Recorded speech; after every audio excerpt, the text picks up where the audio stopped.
এক বছর অতিক্রান্ত 2024-এর 9 অগস্ট সকালে এই খবরটা আমাদের সবাইয়ের শিরদাঁড়ায় হিমস্রোত বইয়ে দিয়েছিল। গোটা রাজ্য স্বতঃস্ফূর্ত প্রতিবাদে পথে নেমেছিল। আরজি করের মতো একটা নামজাদা সরকারি প্রতিষ্ঠান, সেখানে কর্তব্যরত অবস্থায় এক চিকিৎসকের নৃশংসভাবে ধর্ষণ এবং খুনের ঘটনা নাড়িয়ে দিয়েছিল আসমুদ্র হিমাচলকে। বিদেশেরও বিভিন্ন জায়গায় প্রতিবাদ, বিক্ষোভ, তাদের সরব হওয়া আমরা দেখেছি। এরপর কেটে গেছে একটা বছর। সঞ্জয় রায়, যাকে কলকাতা পুলিশ গ্রেফতার করেছিল এই ঘটনার 24 ঘন্টার মধ্যে, সেই সঞ্জয় রায়ের আজীবন কারাদণ্ডের নির্দেশ দিয়েছে আদালত। যদিও নির্যাতিতার পরিবার এবং সমাজের একটা বড় অংশ তারা মানতে নারাজ যে সঞ্জয় রায় একাই এই ঘটনা ঘটিয়েছে। এ নিয়ে নানান তত্ত্ব রয়েছে এবং একটা বড় অংশ মনে করেন যে বছর ঘুরে গেছে কিন্তু এখনো বিচার পায়নি আরজি করের নির্যাতিতা। আর তাই গতকাল থেকে আমরা দফায় দফায় প্রতিবাদ মিছিল কর্মসূচি দেখছি। আমরা গতকাল রাতে শ্যামবাজারে যে রাত দখল কর্মসূচি দেখেছি, সেটা এক বছর আগের যে রাত দখল, সেই রাত দখলের যে থেকে অনেকটাই নিষ্প্রভ ছিল, কিন্তু সেখানে নির্যাতিতার বাবা মা গিয়েছিলেন এবং সেখানে তিনি তোপ দাগেন সিবিআই এর বিরুদ্ধে, তোপ দাগেন কলকাতা পুলিশের বিরুদ্ধে, তোপ দাগেন রাজ্য সরকারের বিরুদ্ধে, তোপ দাগেন কেন্দ্র সরকারের বিরুদ্ধে এবং তিনি বিস্ফোরক কিছু অভিযোগও করেন।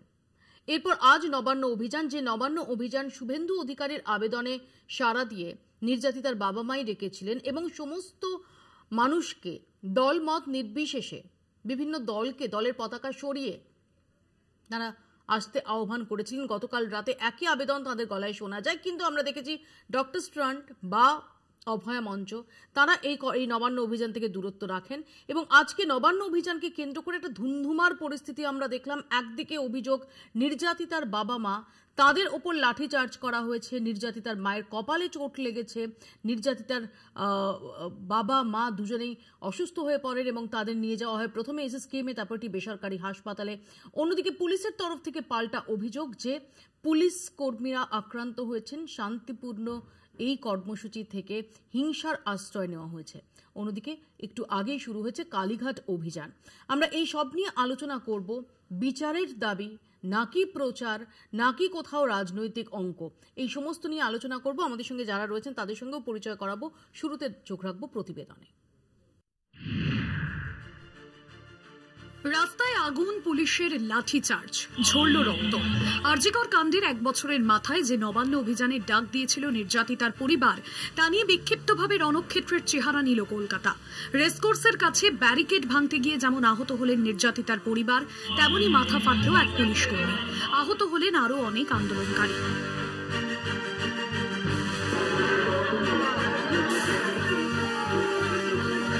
উত্তেজনার পারদ চড়তে শুরু করেছিল কাল রাত থেকেই। রাত জাগার আহ্বান জানিয়েছিল জুনিয়র ডাক্তাররা। তবে এক বছর আগে যে স্বতঃস্ফূর্ত প্রতিবাদে ফুঁসে উঠতে দেখা গিয়েছিল গোটা রাজ্যকে, এবার সেই ছবি দেখা গেল না। শ্যামবাজারের মঞ্চে উঠে কেন্দ্র রাজ্যের সঙ্গেই সিবিআইকে বিঁধলেন নির্যাতিতার বাবা। এই আন্দোলন আমাদের বহুদিন ধরে করতে হবে। এই পশ্চিমবঙ্গের পরিবেশকে পরিবর্তন করার সময় এসেছে। সবাইকে এই কথাটা বুঝতে হবে এবং বুঝে এই সরকারকে বুঝিয়ে দিতে হবে আন্দোলন করে যে তুমি যা করছো ঠিক করছো না। রাত পেরিয়ে সকাল। নবান্ন অভিযান নিয়ে তৎপর ছিল কলকাতা পুলিশ। নিয়ম মেনে শান্তিপূর্ণভাবে মিছিলের আর্জি জানানো হয়েছিল। তবে এদিন বেলা বাড়তেই বাড়তে থাকে উত্তেজনার পারদ। শুভেন্দু অধিকারী সহ মিছিলে সামিল হন বিজেপির নেতা নেত্রীরা। মিছিল নিয়ে যাওয়ার সময় পার্ক স্ট্রিটে আটকে যান শুভেন্দু। বাধা পেরিয়ে নবান্নের দিকে এগোনোর সময় রেসকোর্সের কাছে ব্যারিকেডে আটকে যান নির্যাতিতার বাবা মা। ব্যারিকেডের উপরেই উঠে পড়েন তারা। এই সময় লাঠির আঘাতে মাথায় চোট পান নির্যাতিতার মা। তাকে হাসপাতালে ভর্তি করা হয়। চোখ থেকে অঝরে জল পড়ছে, সেটা হয়তো মেয়ের বিচার চাইতে গিয়ে মার খাওয়ার জন্য হতে পারে। পেনও আছে। আসল কথা, বিনীত গোয়েলকে বাঁচাতে চায় মনোজ বার্মা।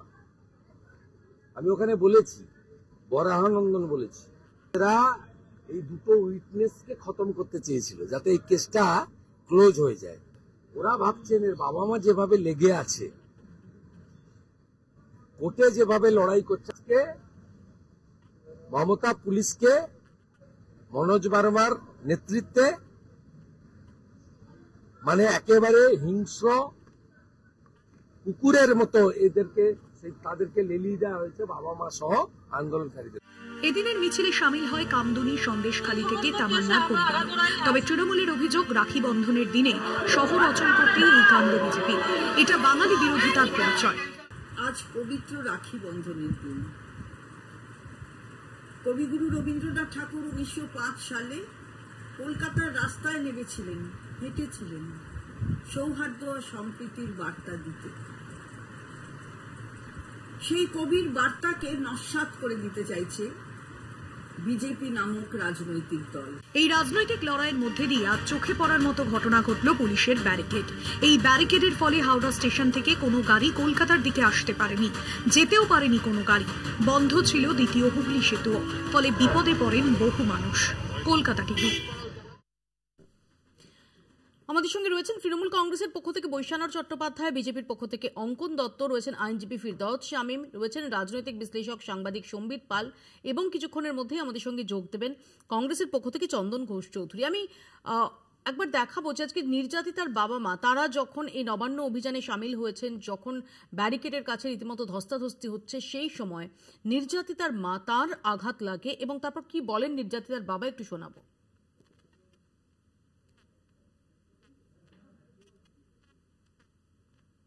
थोड़ा सा उधर धक्का धक्की पुलिस ने लाठीचार्ज भी किया है, थोड़ा सा इसलिए हो गया। क्या करे, पुलिस ऐसा ही है, ऐसा सहना पड़ेगा। उस दिन 2024 9 अगस्त को पुलिस इससे भी खराब बर्ताव हमारा पर किया था। माँ ने पुलिस का पाव पढ़कर भी सेमिनार रूम में मेरे लड़की को मुंह देखने का मौका नहीं मिला था। सीबीआई को राज्य सरकार ने बहुत पैसा देकर खरीद लिया। पूरा ऐसा चल रहा है पूरा राज्य में। जो सीबीआई जो मामला सीबीआई के पास है किसी को सामने नहीं ला रहा है, इसलिए एक ही कारण है, सब पैसा से खरीद हो जाता है। বৈশাদার কাছে আসি। বৈশাদা, বছর ঘুরে গেছে, এখনো কিন্তু শুধুমাত্র নির্যাতিতার পরিবার নয়, একটা বড় অংশের মানুষ তারা মনে করেন যে আসলে বিচার পাওয়া যায়নি, আসলে সঞ্জয় রায় সে একা নয় এবং এর নেপথ্যে একটা প্রাতিষ্ঠানিক অপরাধ রয়েছে। এবং আজকে যখন এই নবান্ন অভিযান হচ্ছে, যখন সেই নবান্ন অভিযানে সামিল হয়েছে নির্যাতিতার বাবা মা, তখন সেখানে লাঠিচার্জ করা হয়। এবং আপনি শুনলেন নির্যাতিতার বাবার বক্তব্য। তিনি বলছেন যে 2024-এ আজকের দিনটায় তাদের সেমিনার রুমে পুলিশের পায়ে ধরতে হয়েছিল যে মেয়েকে দেখতে দেওয়ার জন্য, আর আজকে তারা লাঠির আঘাত খাচ্ছেন। প্রথম বিষয়টা বলি যে এটা যে দুর্ভাগ্যজনক ঘটনা এবং যে ঘটনাটা ঘটেছে তাতে কলকাতা পুলিশ একজনকে গ্রেপ্তার করেছিল। পরবর্তীকালে ওনারা গেছিলেন কোর্টে তারা বলেছিলেন সিবিআই তদন্তের জন্য, ইন্ডিপেন্ডেন্ট এজেন্সিকে দিয়ে তাদের মনে হয়েছিল সিবিআই তদন্ত, এবং সিবিআই তদন্তে সেই একজনই অ্যারেস্ট করে তার বিরুদ্ধে চার্জশিট হয়েছে, তারপরে ট্রায়াল হয়েছে, তারপর কনভিকশন হয়েছে। কিন্তু আমরা শুনলাম নির্যাতিতার বাবা তিনি গতকালও বলেছেন শ্যামবাজারের সভা থেকে, আজকেও তিনি বললেন যে রাজ্য সরকার প্রচুর টাকা দিয়েছে সিবিআইকে এবং সিবিআই সঙ্গে কার্যত রাজ্য সরকারের তাদের আন্ডারস্ট্যান্ডিং হয়ে গেছে। এইটা তো আমি সিবিআই কলকাতা পুলিশকে বাঁচাচ্ছে। এইবার এই উনাকে কে অ্যাডভাইস করছে বা কেন কোন প্রেক্ষিতে উনি এই কথাটা বলছেন, তিনি কারণটা উনিই বলতে পারবেন। সিবিআই এর সঙ্গে কলকাতা পুলিশের আন্ডারস্ট্যান্ডিং আছে, এটা উনি বললে এটা কতটা বিশ্বাসযোগ্য হচ্ছে। একজন দুর্ভাগ্যজনক ঘটনা, ওনার বাবা মা সম্বন্ধে আমি কোনোই মন্তব্য করব না। শুধু কালকে আমি উনি আজকে পুলিশের লাঠিচার্জ খেয়েছেন তার জন্য গতকাল কুণাল ঘোষ একটা প্রেস কনফারেন্স করেছিল, আমি শুধু সেই প্রেস কনফারেন্সটা একটু দেখেন। বাবা মাকে কিন্তু সাবধানে রাখবেন, এই বাবা মার কিন্তু ভিড়ের মধ্যে আসা ঠিক হবে না। এই বিজেপিরা নিজেরা কিছু করে এটা নিয়ে ইস্যু করতে পারে, তাদের সম্পূর্ণভাবে রক্ষিত রাখা উচিত, তাদের বাড়ি থেকেই না বেরোনো উচিত। এই ভিড়ের মধ্যে নিয়ে গিয়ে গন্ডগোলে ঠেলে দিয়ে বাবা মাকে, শোকার্ত বাবা মাকে, তাদের আবেগকে বিকৃত করে বিজেপির লোকেরা ধাক্কাধাক্কির মধ্যে ঠেলে দিলে তারপর সব ব্রেকিং চলবে, অসুস্থ অমুক, আহত অমুক, এসব বিজেপির দুষ্টু লোকগুলো চক্রান্ত হতে পারে। ফলে একদম সদা সতর্ক থাকবেন। আমি শুনলাম, আমি এখানে অঙ্কনের কাছে আসবো। অঙ্কন, এটা কোইন্সিডেন্স কিনা নাকি এটা এই প্রশ্নগুলো তো থাকবে। কালকে কুণাল ঘোষ এরকম একটা আশঙ্কা প্রকাশ করেছিলেন। প্রশ্ন হচ্ছে যে আজকে দাঁড়িয়ে যখন নির্যাতিতার পরিবার তারা মনে করছেন যে আসলে সিবিআই তাদের কাজটা করেনি, আসলে সিবিআই কম্প্রোমাইজড, সেখানে দাঁড়িয়ে তাদের নিয়ে এসে এই নবান্ন অভিযান করা কোথাও কি রাজনৈতিক অঙ্ক, এবং যে রাজনৈতিক অঙ্ক তার হিসেব করতে গিয়ে নির্যাতিতার বাবা মা তাদের ঘুঁটি বানানো হচ্ছে, বোড়ে বানানো হচ্ছে? প্রথম কথা, সিবিআই তদন্ত হয়েছে কোর্টের নির্দেশে, সুপ্রিম কোর্টের তত্ত্বাবধানে সিবিআই তদন্ত চলেছে এবং চলছে। যদি কোনো সিবিআই কর্তার বিরুদ্ধে, পুরো সিবিআই এর বিরুদ্ধে পুরো তদন্ত প্রক্রিয়া নিয়ে কোনো আপত্তি থাকে, এখানে অনেক আইনজীবী রয়েছেন, ফিরদৌস দা নিজেও এই মামলার সাথে সম্পৃক্ত রয়েছেন, কোর্টে যান, কোর্টে গিয়ে সিবিআই এর সেই মানে যারা যারা কর্মকর্তা রয়েছে তাদেরকে জেলে ভরে দিন, তাদের চাকরি খেয়ে নিন, তাদেরকে সাজা দিন, তাদের ক্রিমিনাল নেগলিজেন্সের যে ধারা হয়, যা গাফিলতি রয়েছে সবকিছু করুন, আমাদের কোনো বক্তব্য নেই। আমি বলছি সিবিআই তদন্তে গাফিলতি রয়েছে, আমাদেরও বক্তব্য রয়েছে, বিরোধী দলনেতা থেকে আমাদের রাজ্য সভাপতি সবাই সেই নিয়ে উষ্মা প্রকাশ করেছেন। কিন্তু আজকের দিনে দাঁড়িয়ে এই নির্যাতিতার মাকে মারলেন কেন? কলকাতা পুলিশ কেন? যদি এতই তৃণমূল কংগ্রেসের জানা থাকতো যে এই ঘটনা ঘটতে পারে, নির্যাতিতার পরিবারের সাথে এই ধরনের হিংস্রতা হতে পারে, তার মায়ের মাথায় মেরে মাথা ফুলিয়ে দিলেন কেন? এই প্রশ্নের জবাব দিতে হবে। আমাকে শেষ করতে দিন। আমাদেরকে এই প্রশ্নের জবাব দিতে হবে যে যদি পুলিশ, এই কুণাল ঘোষের কাছে ইনপুট থাকে তাহলে রাজ্য পুলিশের কাছে ইনপুট ছিল, রাজ্য পুলিশ কেন সুরক্ষা দিতে পারলো না? কি অপরাধ ছিল? প্রিয়াঙ্গু বাবুর কি অপরাধ ছিল? তার রাখির দিন তার বোনের ন্যায় বিচারের জন্য একজন দাদা আন্দোলনে গেছিলেন, তাকে মেরে রক্ত বের করে দিলেন। এই প্রিয়াঙ্গু পান্ডেদের ছবি, এটা ডেফিনেটলি নির্যাতিতার বাবা মা তারা আক্রান্ত হয়েছেন। আমি সে প্রসঙ্গটা বাইরে রেখে, যখন প্রিয়াঙ্গু পান্ডেদের কথা যখন বলছো সেই সময় আবার লালবাজারের তরফ থেকে অভিযোগ করা হচ্ছে এবং যে ছবিও উঠে এসেছে, একাধিক ভিডিও ক্লিপ উঠে এসেছে যেখানে দেখা যাচ্ছে যে পুলিশ কর্মীরা তারা আক্রান্ত হয়েছেন, পুলিশ কর্মী তার মাথা থেকে ছবিটা দেখি, ছবিটা দেখাই। কলকাতা পুলিশকে বিশ্বাস করেন? এই কেসে কলকাতা পুলিশ কি করেছিল? এই কেসে কলকাতা পুলিশ, আমি এই ছবিগুলো দেখাবো, পুলিশ আক্রান্ত, আপনার মনে নেই? ডিসি সেন্ট্রাল ওই অভিককে কিভাবে ফিঙ্গারপ্রিন্ট বিশেষজ্ঞ বলেছিল মনে নেই? এই যে পুলিশের আক্রান্তের কথা বলছেন, বিজেপির কর্মীরা আক্রান্ত করেছেন, আর সেই পুলিশের মধ্যে যে ছবি দেখতে পাচ্ছ, আর কোথায় এই যে ছবি দেখতে পাচ্ছ এখানে, একটু দেখো, ধৈর্য ধরে দেখো। দেখেছি দিদি, এই দেখো আজকে সিভিল ড্রেসে, এই দেখো গলায়, এই দেখো গলায় গেরুয়া উত্তরীয়। কি গলায় গেরুয়া উত্তরীয়? কি হয়েছে এখানে? এখানে কাদের হাতে লাঠি? লাঠি কাদের হাতে? বৈশাদা। ঘটনাটা হলো যে বিজেপি একটা দুর্ভাগ্যজনক ঘটনাকে কেন্দ্র করে এরা রাজনীতি করার চেষ্টা করছে। এর আগেও হয়েছে যে এই বাবার মা এরা দেশের স্বরাষ্ট্রমন্ত্রী অমিত শাহর সঙ্গে দেখা করতে গেছিল, তাদের সঙ্গে দেখা পর্যন্ত উনি করেননি। বিজেপির অগ্নিমিত্রা গেছিল, তাকে গো ব্যাক করে ফিরিয়ে দিয়েছে। কে ফিরিয়ে দিয়েছে? মা, বাবা? আরে যারা আন্দোলন করছিল সেই সময়। তাদেরকে আপনারা কি কি ভাষা বলেছেন? আরে আপনি অদ্ভুত কথা, আমার আপনার কথার মাঝখানে তো আমি একটা কথা বলিনি। আপনি বলুন আজকে আপনাকে তো যখন আমি বলবো তখন তো আপনি বলবেন না। তো আপনার অগ্নিমিত্রা বিলকে গো ব্যাক করে ফিরিয়ে দিয়েছে। আর বিজেপি পার্টির নেতারা যখনই গেছে ওরা কেউ এন্টারটেন করেনি। আজকে তার বাবা মাকে নিয়ে গিয়ে বারবার, যেটা কালকে কুণাল বলেছেন যে এই বাবা মাকে নিয়ে গিয়ে পরিকল্পিত, এটা পরিকল্পিত হামলা। আমরা তো আবারও বলছি আপনারা রাজনীতি করছেন, এটাকে নিয়ে দুর্ভাগ্যজনক রাজনীতি করবেন, রাজনীতি করতে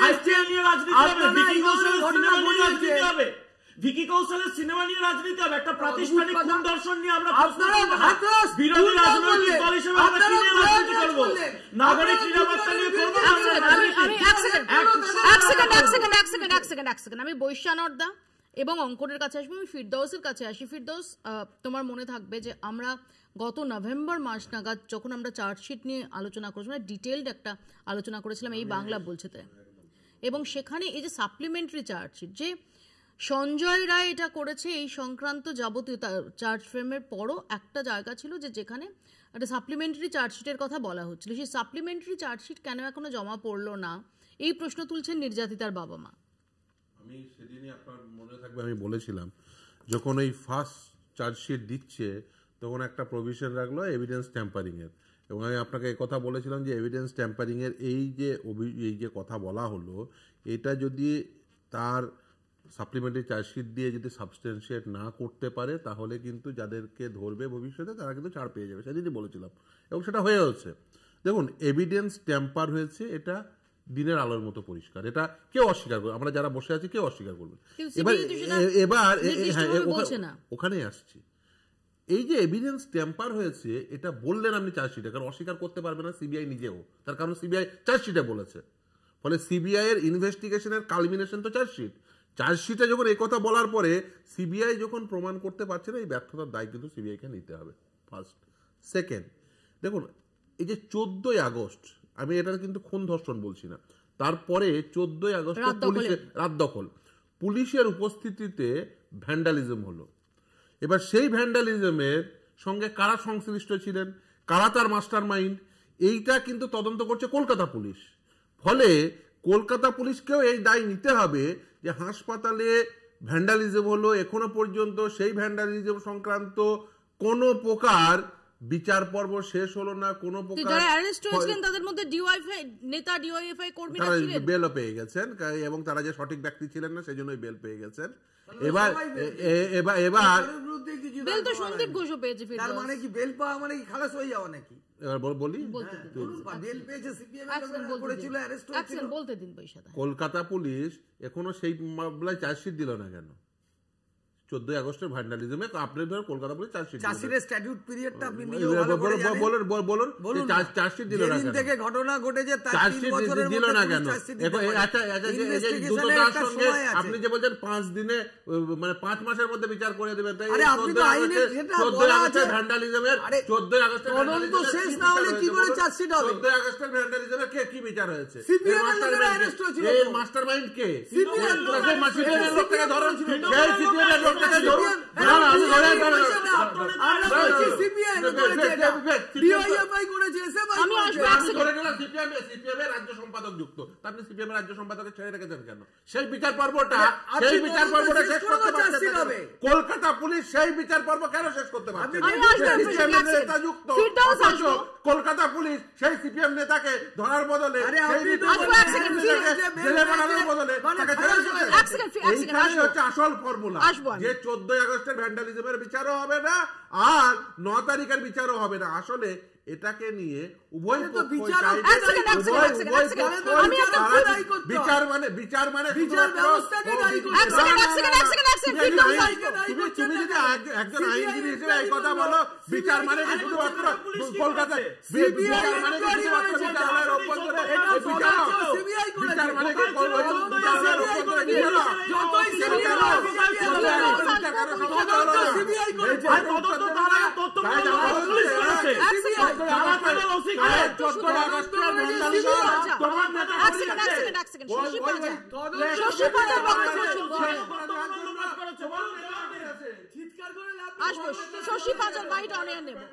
কিন্তু বিজেপি যার অরাজকতা রাস্তায় করলেন, বিশৃঙ্খলা তৈরি করলেন, তারা এই উৎসবটা মানুষ পালন করুক সেটাও তারা চান না।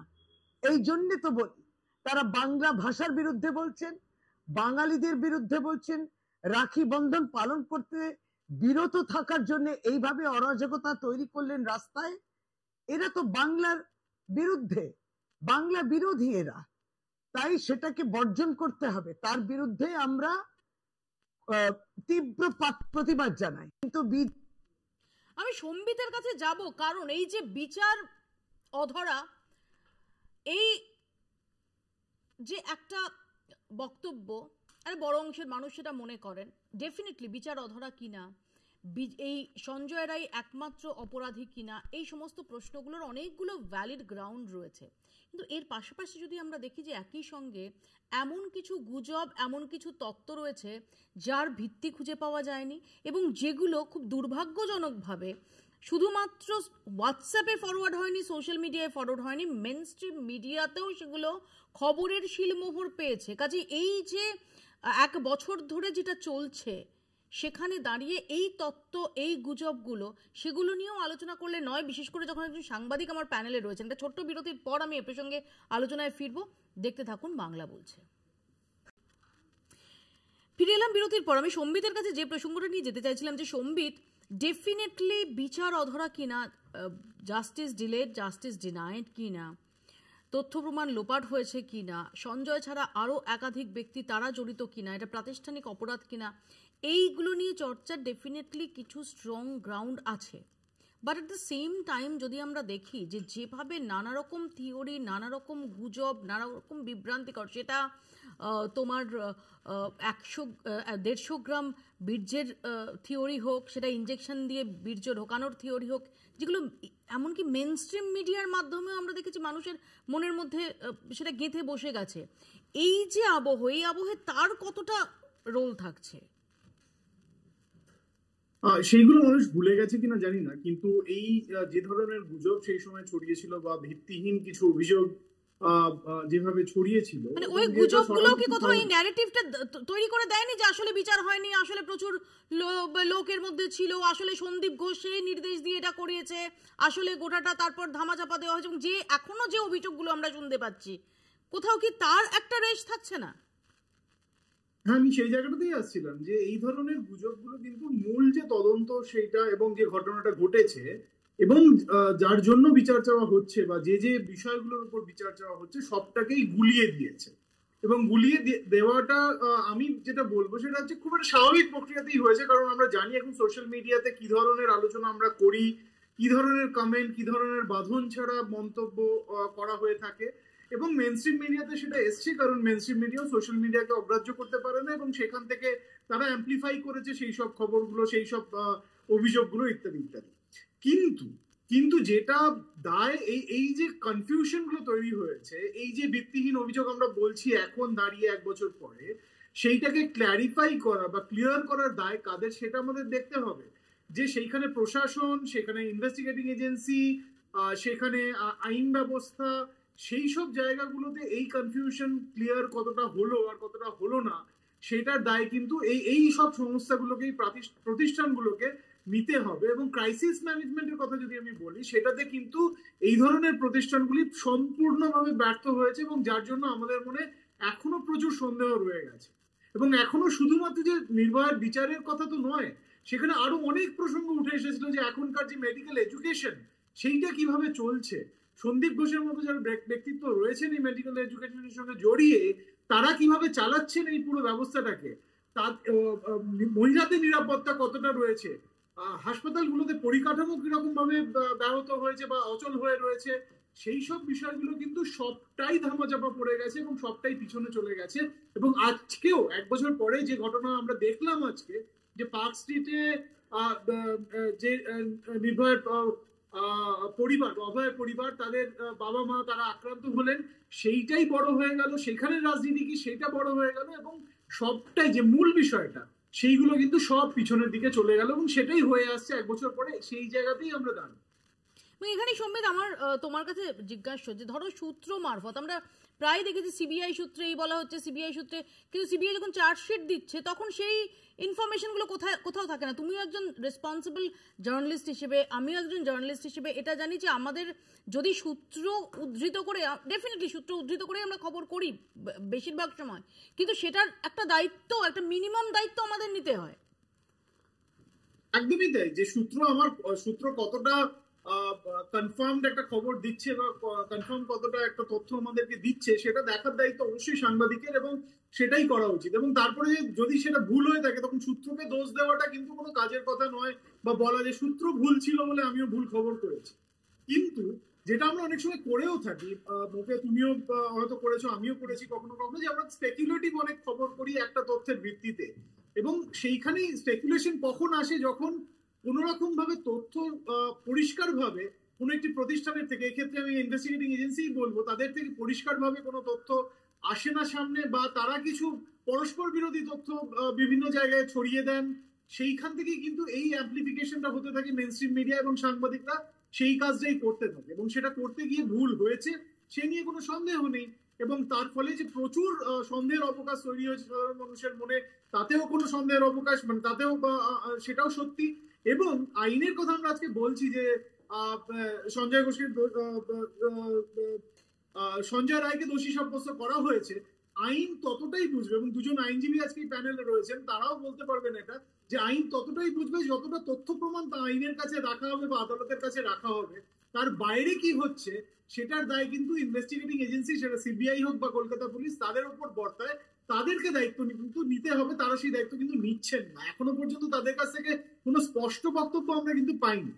আমি চন্দনদা ইতিমধ্যে এসে কিন্তু চন্দনদার কাছে আসবো। চন্দনদা, আমরা গতকাল রাতে দেখলাম রাত দখল, যেটা অনেকটাই নিষ্প্রভ লেগেছে।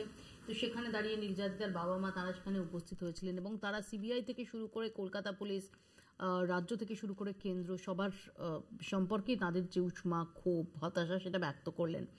আজকে আমরা দেখলাম নবান্ন অভিযানকে ঘিরে ধুমধুমার এবং সেখানে নির্যাতিতার বাবা মা, তাদের উপর লাঠি চলেছে বলে অভিযোগ, তারা অসুস্থ হয়ে হসপিটালে।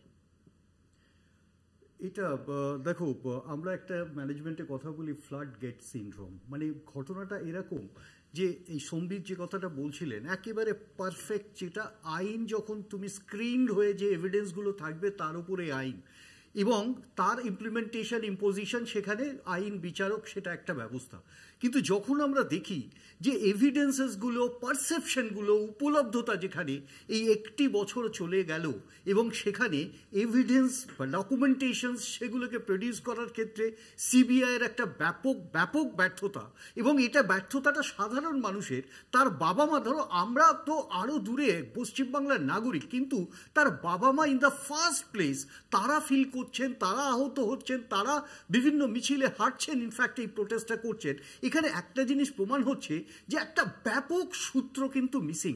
অর্থাৎ এই জাজমেন্টের ক্ষেত্রে আমরা যেটা বলতে চাইছি, ওই ফ্লাড গেটে দাঁড়িয়ে আসার পরে এই যে ব্যাপক স্রোত, সেটাকে কিন্তু কোথাও রুদ্ধ করা হচ্ছে, এবং তার জন্য দায়ীকে আমরা যদি বলি, প্রথমত 9 তারিখে যে ঘটনাটি ঘটেছিল, তারপরে 5 দিন যে বিভিন্ন ট্যাম্পারিং ঘটেছে এখানে কোনো সন্দেহ নেই, কিন্তু সিবিআই টেক আপ করেছিল 14 তারিখ, এবং 14 তারিখের পর থেকে এখনো সিবিআইয়ের তত্ত্বাবধানে। সেখানে দাঁড়িয়ে কি আমরা দেখছি, তাতে আমরা পরিষ্কার একটা জিনিস বুঝতে পারছি, নবান্ন অভিযানই করি। এই যে ট্যাম্পারিং এর প্রশ্ন যখন আসছে, যদি আমরা দেখি যে সিবিআই এর যে চার্জশিট, সেখানে কিন্তু ছত্রে ছত্রে যে সমস্ত বিষয় উল্লেখ রয়েছে, সেখানে এভিডেন্স ট্যাম্পারিং এর কথা নির্দিষ্টভাবে, বরং যে সমস্ত তথ্য প্রমাণ উদ্ধার হয়েছে তার মধ্যে যে ডিসক্রিপেন্সি নেই, যে সমস্ত ডিজিটাল এভিডেন্স, ইলেকট্রনিক এভিডেন্স এবং অন্যান্য সোয়াব থেকে শুরু করে নানা বায়োলজিক্যাল এভিডেন্স, সেগুলো দেশের একাধিক নামজাদা প্রতিষ্ঠান, তার যারা বিশেষজ্ঞ, তাদের একটা টিম করে তারা সেটাকে পরীক্ষা করেছেন। না, এখানে দেখো মৌপি, একটা কথা পরিষ্কার বলি, আমি কেন ফ্লাডগেট সিনড্রোমের কথা বললাম, আমার প্রশ্নটা হচ্ছে কতবার সিবিআই রিভিউড হয়েছে, বিভিন্ন ক্ষেত্রে তাদের ডকুমেন্টেশন, তাদের যে প্রিপেয়ারনেস, সেখানে গিয়ে কোয়েশ্চেন হয়েছে। তুমি এটা দেখো, খুব স্বাভাবিক, একদম জনমানুষে, আজকে 1 বছর পূর্ণ হলো, জনমানুষে একজন কনভিক্টেড, এবং বারবার এটাই বলা হচ্ছে তাকে তো কনভিক্ট করা হয়েছে। প্রশ্নটা কি সেখানে, অর্থাৎ এখানে একটি ঘটনাকে কেন্দ্র করে কিন্তু অনেক ডাইমেনশনস আছে, অনেক সিবিআই এর ব্যর্থতা, সরাসরি সিবিআই এর ব্যর্থতা। এবং গতকাল নির্যাতিতার বাবা মা তারা এই অভিযোগ করেছেন। বাবা নির্দিষ্টভাবে বলেছেন যে সিবিআই ডিরেক্টরের সঙ্গে যখন কথা বলতে গিয়েছিলেন তিনি বেশ হতাশ সেখানে, এবং সিবিআই তাদের নাকি বলেছে যে আমরা কেসটা ছেড়ে দিতে চাইছি। তখন তিনি বলেন যে যদি এই কথা বলতে হয় আমাকে বলবেন না, কোর্টে গিয়ে বলুন। আমি তো বললাম তো, পুরো ব্যাপারটাই তো কোর্টের তত্ত্বাবধানে হচ্ছে, কোর্টের নির্দেশে, কোর্টের মনিটরিং এ হচ্ছে, তদন্তের পুরো বিষয়টা কোর্টে থাক। কিন্তু আমার কথা হচ্ছে যে আপনি একটু আগে দুজনের বাইট শোনালেন, একজন শশী পাজা বলছেন যে রাখি দিনে এরকম আন্দোলন কেন, রাখি পালনে কি তাহলে বিজেপি আটকাচ্ছে বাঙালিকে? তাহলে রিজওয়ানুর হত্যাকাণ্ডের পর পঞ্চমীর দিন যখন দুর্গাপুজোয় মমতা বন্দ্যোপাধ্যায় মিছিল করেছিলেন, সেই দিন কি ছিল? দুর্গাপূজা আটকাচ্ছিলেন মমতা বন্দ্যোপাধ্যায়, সেদিন রাজনীতিকরণ হয়নি? যখন আপনি একটু আগে দেখালেন যে এত কিছু, আপনি বলুন তো, 15 ফুট 10 ফুটের আমরা গার্ডরেল বসাতে দেখছি, যাবতীয় করতে দেখছি, এই পুলিশি তৎপরতা, এই যে পুলিশি অতি সক্রিয়তা, এই পুলিশি অতি সক্রিয়তা 14 তারিখ কখন ছিল? যখন সিবিআই টেক ওভার করার আগে। আমি দেখছি 7,000 10,000। 13 তারিখ, না, এখানে একটা ফ্যাকচুয়াল ভুল রয়েছে। 13 তারিখ এটা সিবিআই এর হাতে যায়। হ্যাঁ, 13 তারিখ যায় তো। 13 তারিখ আপনি 14 তারিখ পৌঁছানোর আগে, তার আগে 13 তারিখ যখন অর্ডার হচ্ছে তখন কি বেরিয়ে গেল যে না, মেরামতির জন্য দেওয়াল ধ্বংস করতে হবে। এবং সিবিআই এর চার্জশিটে স্পষ্ট মেনশন করা রয়েছে যে সিন অফ ক্রাইম সেটা ইনট্যাক্ট ছিল। তো যে এভিডেন্সটা পেয়েছে তার উপর তো তাকে তদন্ত করতে হচ্ছে দিদি, তদন্ত তো সে নতুন করে করতে পারছে না। সিন অফ ক্রাইম সেটা ভায়োলেটেড হয়েছে কি হয়নি সেটা তো অ্যাট লিস্ট তারা বুঝতে পারবে। সিন অফ ক্রাইম যে ভায়োলেটেড হয়েছে, তদন্তকারী সংস্থা তো এতটাও শিশু নয়। না তদন্তকারী সংস্থা শিশু নয়, কিন্তু তদন্তকারী সংস্থা তো ধরুন অনুমানের ভিত্তিতে সম্পূর্ণ তদন্তটা করবে না। তদন্তকারী সংস্থা তো যে তদন্তটা করবে, যে এভিডেন্স গুলো সেই সময় কলকাতা পুলিশ কালেক্ট করেছে তার উপর। কলকাতা পুলিশের এই যে আজকের অতি সক্রিয়তা, সেইটা কি আপনি দেখছেন না যে তৃণমূলের নেতারা কি করে কাল থেকে প্রেডিক্ট করে দিতে পারলো যে অভয়ের মা বাবার ওপর এই আক্রমণ হবে? আমি একটা সেকেন্ড আমি একটা কথা বলি এখানে, দেখো এটা সার্বিক সত্তার প্রশ্ন। আজকে ও যে প্রসঙ্গটা তুলেছে, এই নবান্ন অভিযান তো বারবার হয়েছে, একটা নিয়ে কোনো সন্দেহ নেই, এই ঘটনার প্রতিবাদে। কিন্তু কংগ্রেস এলো না কেন? কিন্তু একবার অভয়ের মা বাবা তো বলেছে, অভয়ের মা বাবা তো গেছিল কংগ্রেসের কাছে, রাহুল গান্ধীর সাথে কি সেটিং হলো অভিষেক ব্যানার্জি, আমরাও জানতে চাই। মমতা ব্যানার্জির বিরুদ্ধে তো করবেন না, নবান্ন অভিযান তো করবেন না, বিজেপি করবে তো নবান্ন অভিযান, তৃণমূলের বিরুদ্ধে তো বিজেপি করবে, কংগ্রেস কোথায়? আমরা বলছি রাজ্য সরকার কোথায়? আজকে শুভঙ্কর সরকারের কাছে তো গেছিল, শুভঙ্কর সরকারের কাছে তো গেছিল অভয়ের মা বাবা। এই কেসটার প্রতি যদি কংগ্রেস সিম্পাথি দিত তো নবান্ন অভিযানে গেলেন না কেন আপনারা? পতাকা ছাড়া নবান্ন অভিযানে গেলেন না কেন? কিসের তৃণমূলের জন্য আর কেন্দ্রীয় সরকার হবে, রাজ্য সরকার আছে, কংগ্রেসের সাথে আর অভিষেক ব্যানার্জির কি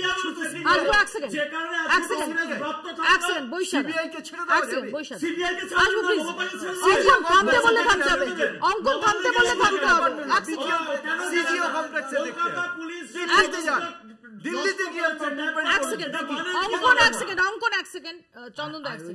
এই যে অকারণে চিৎকার করাটা, এটা একটা বিজেপির অভ্যেস আমি দেখছি। আসলে ইনভেস্টিগেশনটা করেছিল সিবিআই, সব কথার মাঝখানে ফোরম কাটলে। এবার সিবিআই এনকোয়ারি করেছে, ইনভেস্টিগেশন করেছে, তাহলে সিজিও কমপ্লেক্স থেকে তার উত্তর দিতে হবে যে এনকোয়ারিটা তো স্যাটিসফাইড নয়। এটা তোর বাবা মাই বলছে যে সিবিআই এনকোয়ারিতে আমরা ডিসস্যাটিসফাইড, তাহলে ডিসস্যাটিসফাইড হলে তো সিবিআই কে, যা সিবিআই দপ্তর তো প্রধানমন্ত্রী দপ্তরের আন্ডারে, তো সেই জায়গায় দাঁড়িয়ে আগে বলুন যে কলকাতা কি অদ্ভুত কথা। এই যে সমস্যা হচ্ছে, আপনার প্রবলেমটা কি জানেন তো, যেহেতু আপনাদের বেসিক্যালি কিছু বলার নেই, আপনাদের আরে আজকে আমরা বারবার বলেছি যে ওর যিনি নিগৃহীতা বা যিনি ভিকটিম গার্ল, তার বাবা মাকে নিয়ে এই ভিড়ের মধ্যে ফেলে গন্ডগোল পাকিয়ে শুভেন্দু অধিকারীরা একটা চক্রান্ত করেছে। এটাই হলো প্রবলেম বিজেপি, গোটা ঘটনাটাকে নিয়ে। হাতরাস কাদের রাজ্য হয়েছে, উন্নাও কাদের রাজ্য হয়েছে, প্রয়াগরাজ কাদের রাজ্য হয়েছে, গুজরাটের কিরগিজস্তান কাদের রাজ্য হয়েছে, মমতা ব্যানার্জির টাকার সাথে বিক্রি হয়নি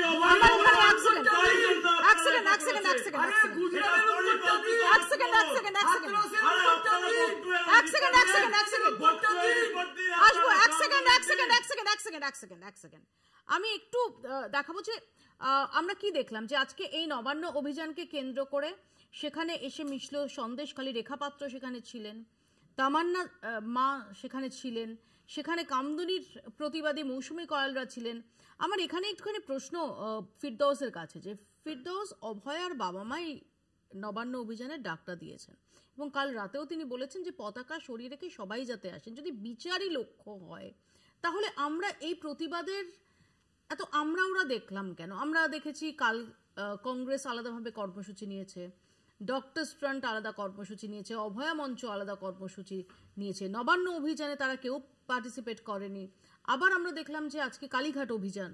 তাহলে কোথাও কি নিজেদের মধ্যেও একটা সংশয় রয়েছে যে এটা নিয়ে অন্য পক্ষ তারা রাজনীতি করছে কি করছে না?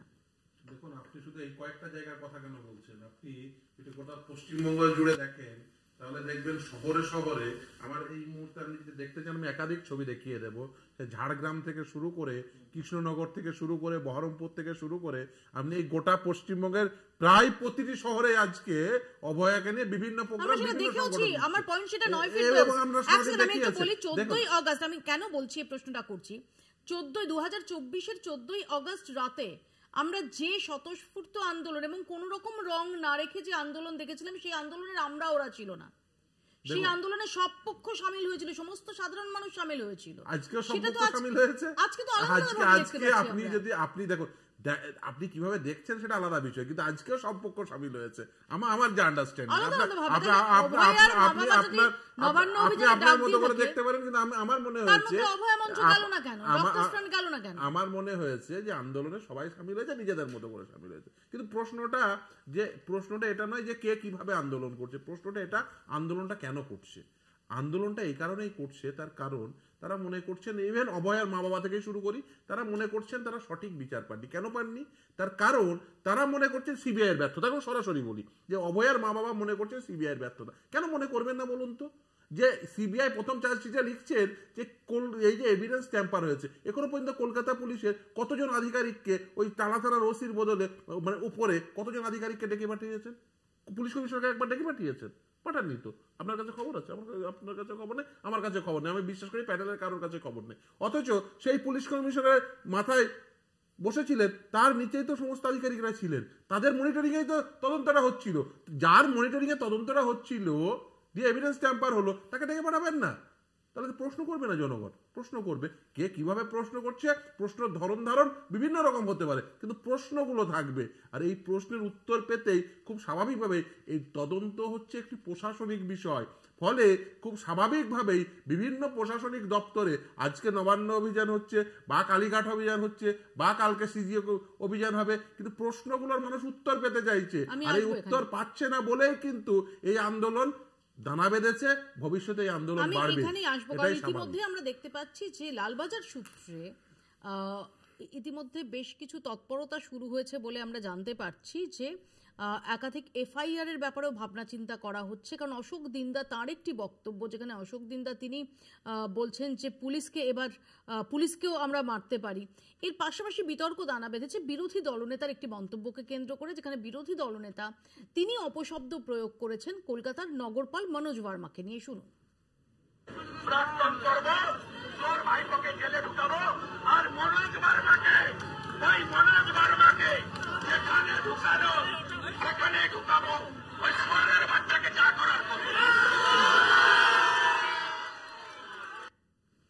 অঙ্কন আমি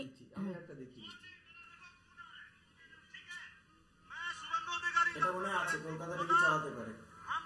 अभी छोड़ना नहीं है, पुलिस को भी हम लोग बहुत मारेंगे। अशोक दिंदा जेटा बोलना भी मारना पड़ेगा। वो दिन आ रहा है, पुलिस भी मार खाएगा, बहुत धुलाई होगा उनका भी। मैं क्लियरली बोल रहा हूँ। एक बार हमारा भारतीय जनता पार्टी का लोग ऊपर से निर्देश दे दे, पुलिस को मार मार के ममता का आंचल में छुपना पड़ेगा, इतना मारेंगे पुलिस को। অঙ্গন এটাও কি কাঙ্ক্ষিত? এক সেকেন্ড, কি এটা কি কাঙ্ক্ষিত? না না, আমি মানে বিরোধী দলনেতার এই মন্তব্যের তীব্র প্রতিবাদ জানাচ্ছি, তীব্র থেকে তীব্রতর প্রতিবাদ জানাচ্ছি। শুয়োরদেরকে এইভাবে অপমান করা উচিত হয়নি। আমার মনে হচ্ছে কালকেই দেখতে পাবো যে কালকে অল বেঙ্গল শুয়োর অ্যাসোসিয়েশন মানহানির মামলা করতে পারে। কলকাতা পুলিশের কমিশনার সম্পর্কে কথাটা বলছি। আমি বললাম তো, এত বড় শুয়োর আপনি রাস্তায় বেরিয়ে আপনি যান একটু, যেখানে শুয়োর টিওর রয়েছে, তারা দেখছেন ফুটছে তারা রাগে, যে আমাদেরকে এইভাবে আপনারা মানে বিরোধী দলনেতা এতটা খারাপ মনে করলো কেন? শেষ অব্দি আমার নামে এরকম, আমার জাতির নামে এরকম গালাগালি, ক্লিয়ার ব্যক্তি আক্রমণ। অঙ্কন আমি তো বলছি এটাই তো ওদের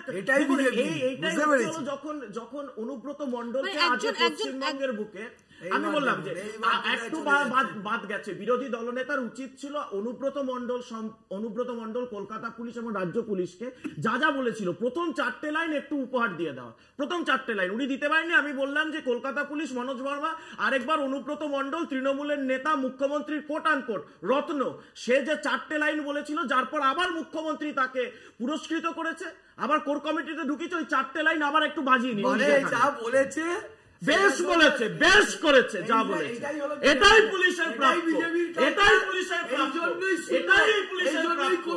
যা বলেছেন বিরোধী দলের বেশ করেছেন, আগামী দিন বেশ করেছেন বিরোধী দলের, এই ভাষাই বলতে হয়। এটাই হলো আপনাদের অত্যাচার করবে তামান্নার মাকে আর চোর ধর্ষকদের ধরতে হবে না। বেশ করেছে কোনো ব্যক্তি আক্রমণ না, অধিকারী যা বলেছেন বেশ করেছে। কোনো ব্যক্তি আক্রমণ না প্লিজ, কারো কারো কারো বাবা সম্পর্কেও কোনো ব্যক্তি আক্রমণ না প্লিজ। কে দাঁড়িয়ে আপনি দাঁড়িয়েছিলেন আন্দোলন করতে গিয়ে দাঁড়িয়েছিল কেন? যদি শুভেন্দুর হিম্মত থাকতো তাহলে পাঁচদিনে দাঁড়িয়েছিল কেন? জানা আছে শুভেন্দুর দম জানা আছে তান্ত্রিকভাবে নবান্ন থেকে এক সেকেন্ড আমার সম্বিতের কাছে প্রশ্ন। সম্বিত রাজনৈতিক অঙ্ক কতটা থাকছে? পুরোটাই তো রাজনীতি। এবং আরেকটা জিনিসও যেটা অরাজনৈতিক মিছিল বা রাজনৈতিক দলের মিছিল নয় বলে এটাকে অরাজনৈতিক মিছিল বলা ইত্যাদি ইত্যাদি, এইগুলো খুব ভণ্ডামি বলে আমার মনে হয়। কারণ কে রাজনীতি করছে না বলুন তো? সবটাই রাজনীতির অঙ্গ। কাজে আমি অরাজনৈতিক একটা কিছু করছি এটা বলাটাই খুব ভণ্ডামি বলে আমার মনে হয়। এবং এখানে দলীয় রাজনীতি এসে গেছে সেটা নিয়েও কোনো সন্দেহ নেই। দলীয় পতাকা না থাকলেই যে সেটা রাজনীতির অংশ নয় সেটাও কোনো কথা নয়। আমার কথা সেটা এবং যেটা একটু আগেই আলোচনা হচ্ছিল যে মূল যে বিষয়টা সেইটা কিন্তু এই সব ঘটনার ক্রমে সেইটা হারিয়ে যাচ্ছে। এবং আজকেও যে দাবিগুলো নিয়ে অভয়ের বাবা মা রাস্তায় নেমেছিলেন বা এই নবান্ন চলো অভিযানের ডাক দিয়েছিলেন সেইগুলোও কিন্তু পিছনে চলে গেল। এবং এইখানে ব্যক্তি আক্রমণ করা, পুলিশকে আক্রমণ করা এবং সেইটা রাজনৈতিক নেতার কাজ হতে পারে, কিন্তু তাতে করে কোনো লাভের কাজ কিন্তু কিছু হচ্ছে না। এবং রাজনীতি করেও যে বিজেপি এর থেকে খুব একটা বড় মাইলেজ দিতে পারবে সেটাও হচ্ছে না। এবং সেখানে তৃণমূল খুব এগিয়ে গেল সেটাও কিন্তু হচ্ছে না। কাজে আমরা যে জায়গাতে আছি সেই জায়গাতেই আছি। একটা কথাই শুধু আমি বলবো, আজকের যে ঘটনাটা আমি দেখলাম এবং যেখানে অভয়ের মা আক্রান্ত হয়েছেন বলে অভিযোগ উঠেছে এবং তিনি হাসপাতালে ভর্তি হয়েছেন বলে আমরা শুনেছি, সেইখানে কলকাতা পুলিশের যে ব্যারিকেডটা ছিল সেটা তো অদ্ভুত। অন্যান্য জায়গায় যে ধরনের ব্যারিকেড বানানো হয়েছিল সেই তুলনায় কিন্তু পার্কশিটে ব্যারিকেডটা খুবই দুর্বল ছিল বলে আমার মনে হয়। এবং সেটা একটা ব্যারিকেড ভাঙতেই পুলিশ যেভাবে লাঠিচার্জ করলো এবং পুরোটা ছত্রভঙ্গ হয়ে গেল পুলিশ বাহিনী, সেইটা কিন্তু খুব ভালো প্রশাসনিক দক্ষতা পুলিশের পক্ষ থেকে তার প্রমাণ রাখেন। শুধু সেইটুকুনি আমি বলবো। আমাদের সময় একদম শেষ, আমাদের এখানেই শেষ করতে হবে। আজ আমরা সারা দিন ধরেই দেখলাম পথে প্রতিবাদ। এখনো পর্যন্ত এই সুরটা উঠছে যে বছর ঘুরলো কিন্তু বিচার পেলেন না নির্যাতিতা। সত্যি কি বিচার মিলল না? সত্যি কি বিচার অন্ধকূপে হারিয়ে গেল? নাকি কোথাও দাঁড়িয়ে এ বিচার কি এটা নিয়েও নানা ধোঁয়াশা? নাকি কোথাও সঞ্জয় রায় দোষী কিন্তু যেটা অনেকেই মানতে চাইছেন না? এই প্রশ্নগুলো রয়েছে, এই প্রশ্নগুলো হয়তো আরও কিছুদিন থাকবে। আমরা আশা করব যে বিচার পেলেন কিনা নির্যাতিতা এই সম্পর্কে নির্দিষ্ট তথ্য সেটা উঠে আসুক। নির্যাতিতার বাবা মা কিন্তু তার জন্যই অপেক্ষা করছেন। আপাতত বাংলা বলছে এখানেই শেষ করছি। দেখতে থাকুন কলকাতা টিভি।